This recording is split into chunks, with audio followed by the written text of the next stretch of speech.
Good afternoon, Ed. Congratulations. What's it mean to you to play 50 games? Yeah, obviously really special. A very proud moment when I run out with the girls on Sunday. It's been a long journey, 6 years, I guess, to get to this point. But yeah, it's an amazing to do it for such a special club that means so much to me. I know there's a couple of Lions that are also sharing it, but let's talk about you. Is it kind of nice to be the first in the league? Oh, I was really hoping that Stevie would be joining me. We went into this season kind of like on par. We'd never missed a game, and then unfortunately missed with COVID protocols. But like it would have been cool to do that with Stevie, considering we've been playing from the inaugural year. But I guess it's pretty cool to be one of the first, given the fact that I've never missed a game. So the club have played in 49 games, as have I, and we'll run out on Sunday for our 50th. For myself as well as the club representing 50 games. In those 50 games, how far do you think you and the club and the league have come? Oh, I mean, we've come in leaps and bounds, and we do every year. I think in 2017 we only had 8 or so teams, and I mean next year we're going into an 18-team season. So I mean if that doesn't say how much it's grown, I don't know what would. But I feel like as a club, obviously we had success in 2017, but a big part of I guess what we look forward to is being successful every year and trying to get sustained success. So, I mean, to be a part of 2 premiership teams is incredible, as well as, I mean, we didn't win last year, but we've made 3 grand finals as a footy club. So, I mean, we must be doing something right. But for myself, I guess just each year trying to continually grow my game and get better to help this team be successful. Is the flag the biggest highlight so far of your 49 games, soon to be 50? Oh, absolutely. I come into every season wanting to hold up one of those cups, and to held it up twice is amazing, but certainly not satisfied. And now that you're about to reach 50, how many more do you think you can play? Like, I guess now that there's more teams, seasons are getting longer, have you even considered 100, 150, 200 maybe? Well, let's hope it doesn't take me 6 years to get another 50. Let's hope we're playing more games every season. But no, certainly not. I mean, I think we'll find a few more girls hopefully hit the 50 and early next year. But I think the boys, if they play every game in finals, they can make 50 games in 2 seasons. So that's been nearly 3 times that. So I mean, I just love playing footy, and to be able to do it, 50 times and many more before that. I just love playing the game, so very lucky. Beautiful. Thank you. Ebony, congratulations. Does it sort of make it even bigger to sort of achieve the milestone in what sort of looms as such a big game against another top 6 team? Does that sort of add a bit more to the occasion? Oh, I don't think so. I feel like I'm very grateful that my 50th will be at home. I'll have so many friends and family be able to come watch. I'm glad it wasn't last week. My mum and dad would have been devastated because we weren't allowed into Perth. But I mean, it's my 50th game, and the girls in the club have certainly got around me. But I'm here to do a job, and that's help get this team into finals. And I think we're in finals now, but we don't want to just make finals. We really want to cement a top 2 spot, and that means like you said, a really big game against Collingwood on Sunday. They were in fine form against Doggies last week, and I mean you see Bonici go down with her ACL in I think the first few minutes of quarter 1 and still manage to really get on top of the Doggies. So it's going to be a ripping match. And is the prospect of becoming one of the very few triple premiership players in the competition and setting yourself up as one of the early, I guess, icons of the league, is that the number one motivation heading into this final month or so?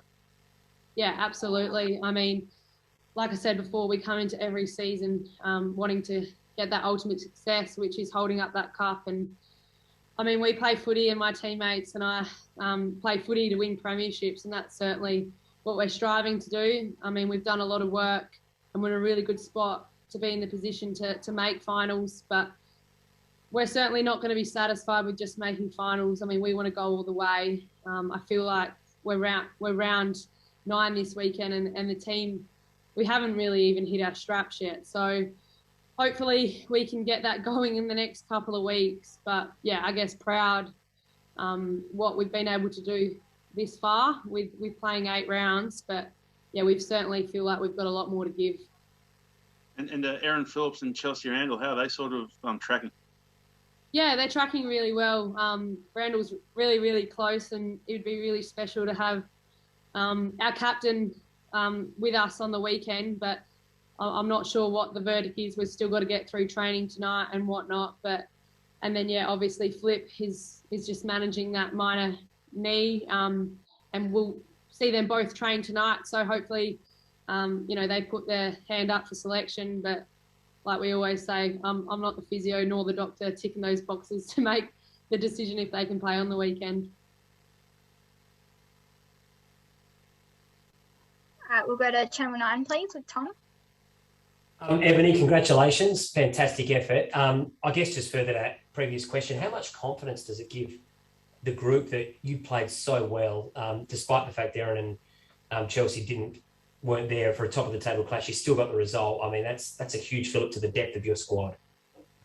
Yeah, absolutely. I mean, we've been working on this depth of our squad for the past couple of years now. I think you saw in the first two or so years that our record wasn't so great without, Aaron and Chelsea playing. But I guess just to have all the young girls come in and step up and continually wanting to get the job done, is amazing to see, and it makes us older girls really proud. But yeah, like you said, our depth is probably the best it's ever been. And I mean, we knew heading over to Perth it was a 1-2 clash, and yeah, to come home with the 4 points was a really good result. I mean, we probably didn't have the best first half that we would have liked, but I guess to really see ourselves play out the game how we wanted to play leading into a big clash against Pies this week is really pleasing.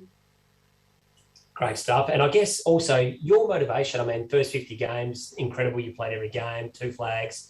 What do you sort of draw up long-term goals and think where you want to be in 6 years from now, and I guess maybe how you want to be remembered, that kind of thing? Or is that something you don't really think about in the moment?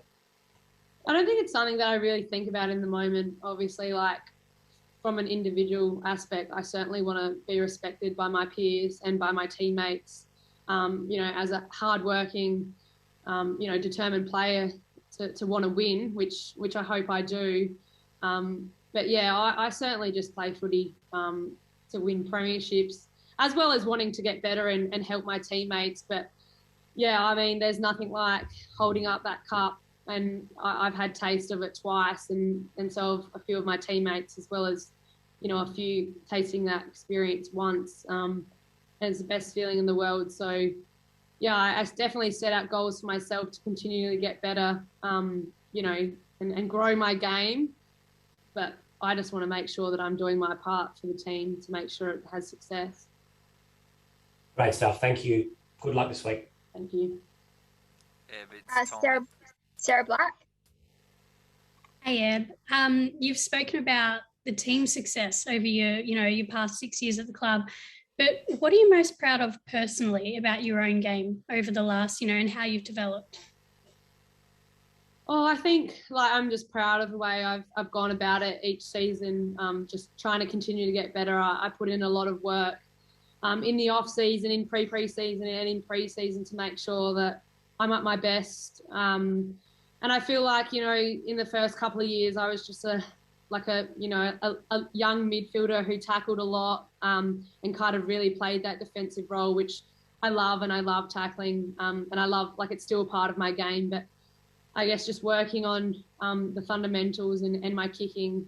I think it's well known that I'm a left foot, but, just those inside 50 kicks, making sure I'm giving my teammates the best opportunity to hit the scoreboard, as well as just having girls step up in that contested space. So, I mean, I have a pretty good tank, so I can get on the outside as well and I guess, run and carry. So I guess that's grown my game and change the dynamics a little bit over the years, but I would hope that I'm, now seen as a pretty well-rounded player, and yeah, I'll continue to try and get the best out of myself. Yeah, I think you are. And just one more from me. Finals aside, there have obviously been huge highlights, but have there been any home and away matches that have really stood out to you over the journey, over the 50 games? Yeah, I've done a bit this week, and I've been asked this question a lot. But I know it was 5 years ago, but it was round 2 in 2017 in our inaugural year. I mean, we didn't know if we'd have a team, and we played Giants in round 1 as we didn't really know where we were at. Giants hadn't ever played in the Hanson Hardeman Cup, and it was kind of Melbourne and Doggies, who were going to be the teams to beat. And I remember, we were playing on a Friday night at Whitten Oval under lights, and we were travelling along the West Gate in Melbourne in absolute peak traffic. And we were so late to the game. Everyone was standing up on the bus, needing to go to the toilet, like it was just hectic. We get to the ground, everyone's, it's chaos, and we just go out and we absolutely kill the Doggies. And like I said, they were one of the premiership favourites. And I knew from that game, and it was round 2, that the girls were going to do special things in that first year. And it's probably one of my favourite moments to be a part of. And there's certainly been many more, but that's probably one of the ones that sticks with me. That's a great story. Thanks, Eb. Good luck. Thank you. Channel 7. Sarah had my question, so all good. Thank you. No worries. Ellie? Hey, Ebony, congrats on the 50 games. Were there any coaches pre-AFLW years that have really helped you with your development and become the player that you are today? Yeah, absolutely. I was very lucky to spend about 4 or so years down at Morville Park under Narelle Smith, and I certainly wouldn't be the player I am today without her guidance through life, as well as footy, and just, I guess, really teaching me what it was going to take me to be able to be a good AFLW player. And the best thing about that is she hasn't only just helped me. I think there's about 6 or so players on this list who have, I guess, been paved the way by Narelle. And she's been amazing. And she was a part of our premiership coaching staff in 2019 here at the footy club. And yes, still is one of my really good friends. But she certainly paved the way for footy in South Australia and helped me, become the player I am, and still continues. And now I've been really blessed for the past few years to be head coach under Doc Clark, who's a very, very smart man, and continually to, I guess, challenge us girls to become, even better than what we are. Awesome. And you did touch on it briefly before, but how special is it to play 50 games in front of the Crows faithful? Yeah, it's going to be amazing. I mean, the Crows support are the best in the business, and a packed out Norwood Oval is, hopefully what we get on Sunday. Like we've touched on, it's a pretty big clash, and we've had some amazing games against Collingwood over the journey of AFLW. It's going to be an amazing day, but I just hope we get the 4 points and, like I said, really cement that top 2 spot and, hopefully gain home finals. Awesome. Thank you, and all the best for Sunday. Thank you. Does anyone else have any other questions? Have I missed anyone?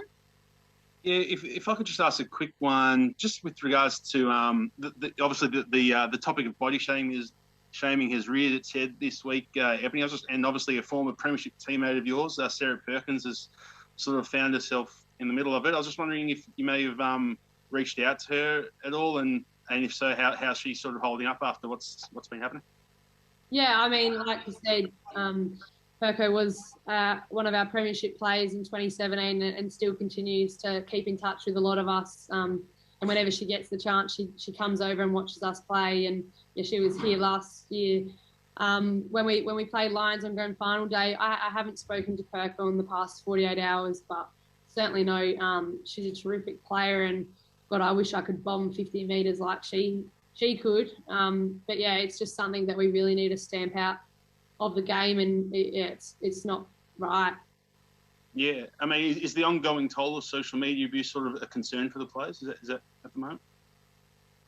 I don't think so. I don't really know if that's my place to comment because I haven't been in the place behind it. But I think it's certainly great that clubs, the AFL are backing in when these situations arise. So it's obviously a good move that it's been sort of included in the revised vilification code, I guess, hasn't it? Yeah, absolutely. Yeah. No worries. I appreciate that. Good luck for the weekend. Thank you.